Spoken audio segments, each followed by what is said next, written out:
무엇에 대한 설명인지 한번 생각해 보십시오.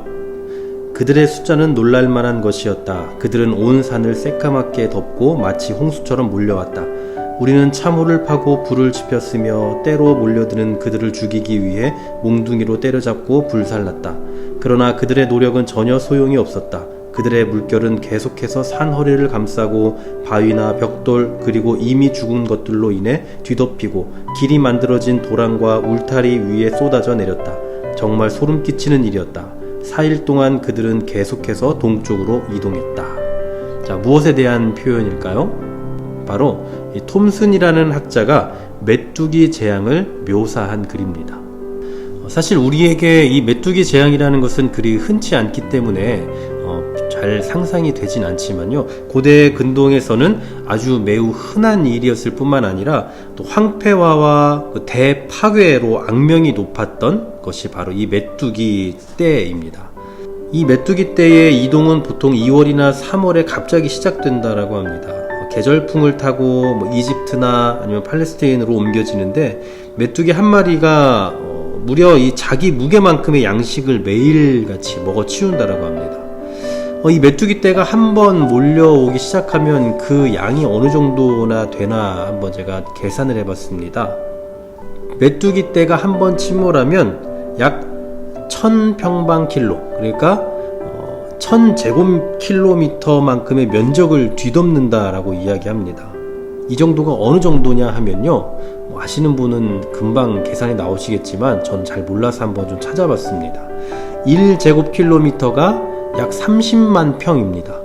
우리가 보통 어떤 지역의 크기를 잴 때 여의도의 몇 배다 이런 이야기를 많이 하지 않습니까? 여의도는 약 80만 평이거든요. 그러니까 대략 2.5제곱킬로미터 정도 되는 거죠. 그런데 메뚜기는 1000제곱킬로미터 정도를 한 번에 덮는다라는 겁니다. 여의도의 수백 배에 이르는 그러한 광범위한 그 범위를 감싸게 된다라는 거죠. 얼마나 많은 메뚜기가 그곳에 한 번에 몰려오게 되는지, 이것을 경험해본 그 고대 근동 사람들은 아마 잘 알고 있었지만 우리는 사실 잘 상상이 되지 않아서 어느 정도인지를 모른다라는 게 조금 한편으로는 아쉽긴 하고, 또 어떤 면에서는 참 다행이기도 한 것 같습니다. 그런 메뚜기 떼의 이 습격을 종종 받아왔던 이 고대 근동 사람들에게 있어서 메뚜기라는 것은 곧 재앙을 의미한다라고도 볼 수 있습니다. 왜 계속 제가 메뚜기 이야기를 하느냐 하면, 이 요엘서의 핵심이 바로 어쩌면 메뚜기이기 때문입니다. 다시 말해서 요엘서를 한 단어로 말해보라 라고 한다면 메뚜기라고 말할 수 있을 것 같아요. 왜냐하면요, 요엘서에서 이 메뚜기 떼의 습격을 무엇으로 비유하고 있느냐면 하나님의 심판으로 비유하고 있기 때문입니다. 그들이 겪어온 이 메뚜기 떼의 재앙은 정말 말 그대로 모든 것을 다 쓸어버리는, 모든 것을 다 없이 만들어버리는 그런 무시무시한 공격이거든요.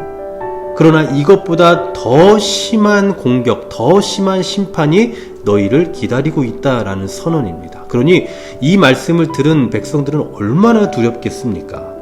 메뚜기 떼가 한번 나타나기 시작하면 정말 모든 것을 다 쓸어버리는데, 그 메뚜기 떼가 나타나서 모든 것을 쓸어버리는 것보다 더 두려운 심판이 너희에게 임할 것이다 라고 그들에게 이 두려운 심판의 내용을 어느 정도 상기시켜주고 있는 그런 메시지가 바로 이 요엘서라고 할 수 있습니다.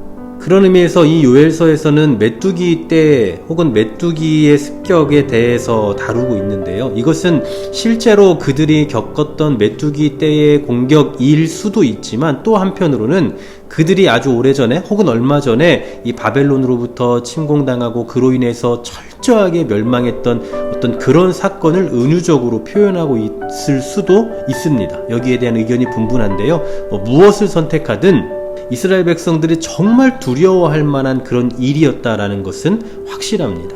그런데 더 두려운 것은 뭡니까? 이것보다 더 두려운 심판이 하나님으로부터 너희에게 임하게 된다라는 거죠. 그것을 이 요엘서에서는 이렇게 표현합니다. 주의 날, 여호와의 날. 그래서 요엘서는 처음부터 아주 임박한 재난에 대한 묘사로 시작을 하고 있는 걸 볼 수가 있습니다. 메뚜기 재난에 대해서 먼저 다루기 시작을 하죠. 그리고 그러한 메뚜기 재앙에 있어서 이제 우리는 어떻게 해야 되느냐? 회개해야 된다, 기도해야 된다라고 적극적인 요청으로 나아갑니다. 여러분, 메뚜기가 우리에게 임했을 때에 메뚜기 재앙이 우리 삶 가운데 찾아왔을 때 당연히 기도해야 되겠죠. 하지만 단순히 메뚜기를 물리쳐달라는 기도를 하자라는 요청은 아닐 거란 말입니다. 그런 의미에서 어쩌면 이것은 하나님의 심판으로 여기고 하나님의 심판으로 알고 그러므로 하나님께 다시 회개하며 나아가자라는 그런 요청일 수 있을 것이다 라고 보는 것이죠. 그러나 이 요엘서는 단순히 하나님의 재앙, 심판만을 다루고 있지는 않습니다. 궁극적으로 다시 하나님께서 회개하고 돌아온 그 민족들을 회복시키시고 다시 그들을 구원하실 것이다라는 그 특별한 약속을 제공해주고 계십니다. 정리해보면 이 요엘서는 하나님의 백성에게 다가오는 심판을 경고할 뿐만 아니라 회개를 촉구하고 있고요. 그리고 그 심판 후에 있게 될 구원의 날에 대한 소망을 주는 서신서입니다. 그러므로 약간 중의적인 혹은 이중적인 의미를 지닌 단어를 우리는 볼 수 있어요. 주의 날. 이 주의 날이 임박할 진노, 임박할 심판이라는 의미에서의 주의 날이기도 하지만 다시금 회복시킬 하나님의 그 은혜의 날이라는 의미도 이 안에 포함되어 있다고 볼 수 있는 것입니다. 메뚜기 재앙보다 더 심한 하나님의 심판이 있을 것이다. 그러니 회개하라, 돌아서라. 그러면 하나님께서 너희를 다시 구원하실 것이다.